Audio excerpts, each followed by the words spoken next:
All right, everybody, I do want to get to some breaking news that we are following right now, as a truck driver who expressed hatred of Jews has now been convicted of barging into a Pittsburgh synagogue and shooting everyone he could find, killing 11 congregants in an act of anti-Semitic terror for which he could be sentenced to die.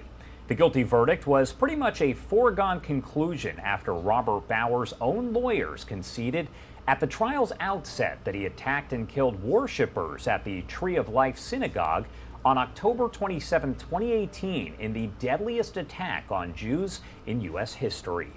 Jurors must now decide whether the 50-year-old should be sent to death row or sentenced to life in prison without parole, as the federal trial shifts to a penalty phase expected to last for several weeks. Bowers was tried on 63 criminal counts, including hate crimes resulting in death and obstruction of the free exercise of religion resulting in death.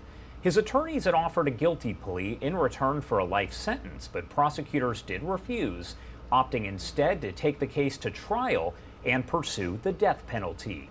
Most of the victims' families expressed support for that decision. Now, Bowers turned a sacred house of worship into a, quote, hunting ground, targeting his victims because of their religion. That is according to prosecutors in the case.